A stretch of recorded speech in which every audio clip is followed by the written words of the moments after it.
อบรับหน้าที่รัฐมนตรีกระทรวงศึกษาธิการและกีฬาผู้ใหม่พิธีมอบรับหน้าที่เลขาคณะบริหารงานพรรครัฐมนตรีกระทรวงศึกษาธิการและกีฬาได้จัดขึ้นในวันที่19มิถุนายน2025ที่ห้องประชุมสุด ICT กระทรวงศึกษาธิการและกีฬาโดยให้เกียรติเข้าร่วมของสหายบุญทองจินมณีกรรมการกรมการเมืองศูนย์กลางพรรคผู้ประจำการคณะเลขาธิการศูนย์กลางพรรครองประธานประเทศแห่งสาธารณรัฐประชาธิปไตยประชาชนลาวมีผู้ต่างหน้าจากคณะจัดตั้งศูนย์กลางพรรคห้องหัวหน้าห้องว่าการศูนย์กลางพรรคสำนักงานประธานประเทศห้องว่าการสำนักงานนายกรัฐมนตรีพร้อมด้วยคณะพรรคกระทรวงต่างหน้าเลขาคณะพรรคฮักฐานเลขาหน่วยพรรคหัวหน้าห้องการหัวหน้าห้องหัวหน้ากรมแผนกผู้อำนวยการสถาบันศูนย์และภาคส่วนที่เกี่ยวข้องเข้าร่วมในพิธีได้ผ่านมติคำสั่งของกรมการเมืองศูนย์กลางพรรคและผ่านรัฐดำรัสของประธานประเทศว่าด้วยการอนุมัติให้พนักงานการน้ำขั้นสูงออกพักการรับอุดหนุนบำนาญซึ่งอนุมัติให้สหายห้องศาสตราจารย์ปริญญาเอกพุทธศิมลาวงศ์กรรมการศูนย์กลางพรรคเลขาคณะบริหารงานพรรค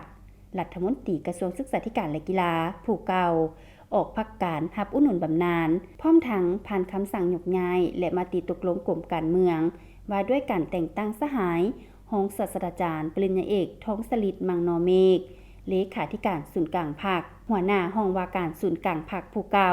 มาเป็นเลขาคณะบริหารงานพรรคกระทรวงทั้งเป็นรัฐมนตรีกระทรวงศึกษาธิการและกีฬาผู้ใหม่โอกาสนี้สหายบุญทองจิตมณีได้ให้เกียรติมีคำเห็นโอ้ล้มว่า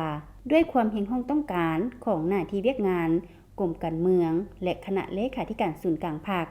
ได้ตกลงซับซ้อนจัดวางพนักงานการน้ำขั้นสูงบางตำแหน่งขึ้นใหม่เพื่อห้องรับให้แก่การสืบต่อพันธุ์ขยายและจัดตั้งปฏิบัติแนวทางนโยบายที่ภาครัฐวางออกในแต่ละระยะ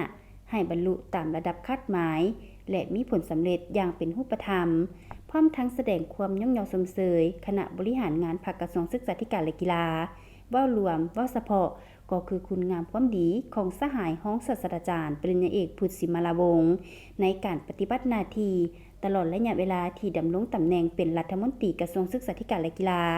ท่ามกลางสภาพความยุ่งยากทางด้านเศรษฐกิจในปัจจุบันพร้อมทางเรียกร้องให้คณะบริหารงานพรรคกระทรวงสุดใหม่สืบต่อซี่นำพาจัดตั้งผันขยายนโยบายของพรรคและรัฐในเวียกงานการศึกษาวิทยาศาสตร์และกีฬาให้บรรลุตามคาดหมายอย่างมีประสิทธิผลโอกาสเดียวกันสหายห้องศาสตราจารย์ปริญญาเอกท้องสฤทธิ์มังนอเมฆรัฐมนตรีกระทรวงศึกษาธิการและกีฬาผู้ใหม่ก็ได้กล่าวแสดงความขอบใจและภาคภูมิใจต่อหน้าที่อันมีเกียรติใหม่นี้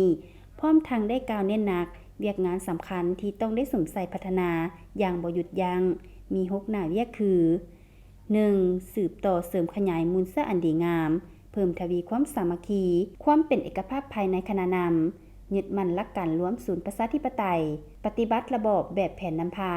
และวิธีเฮ็ดเวียกอย่างถูกต้องและสอดคล้องกับสภาพเงื่อนไขตัวจริง 2. สืบต่อเอาใจใส่กับสภาพแนวคิดนำพาศึกษาอบรมด้านการเมืองแนวคิดของสมาชิกพรรคพนักงานให้ทั่วถึงพร้อมทางนำพากะเกี่ยมดำเนินกองประชุมใหญ่ครั้งที่10ขององค์คณะพรรคกระทรวงศึกษาธิการและกีฬาให้มีผลสำเร็จอย่างจบงาม 3. สืบต่อสุกยู่แห่งการปฏิบัติหน้าที่วิสาเฉพาะอย่างแข็งแรงทั้งเป็นเจ้าการติดตามกวดกาและสุกยู่การผันขยายบรรดามติของศูนย์กลางพรรคให้เข้าสู่เวียกงานตัวจริง 4. สืบต่อปรับปรุงการจัดตั้งของพรรคติดพันกับการก่อสร้างหน่วยพรรคปลอดใสเข้มแข็งนักแน่นให้ถูกต้องสอดคล้องตาม5หลักการและ3ทิศนำในการก่อสร้างและปรับปรุงพรรค 5. สืบต่อเอาใจใส่การบำรุงก่อสร้างสมาชิกพรรคพนักงานรัฐกรและครูอาจารย์ให้มีคุณทัศน์การเมืองคุณสมบัติศีลธรรมปฏิบัติมีจรรยาบรรณจรรยธรรมและมีความรู้ความสามารถด้านวิชาการเป็นวิชาการชำนาญงานและเชี่ยวชาญสอนดีสอนเก่ง 6. สืบต่อสร้างและปรับปรุงระบบการศึกษากีฬาให้ทันสมัยตามมาตรฐานภาคพื้นและสากลแนใส่สร้างทรัพยากรมนุษย์ให้ตอบสนองได้ตามความเห็นของต้องการของยุคสมัย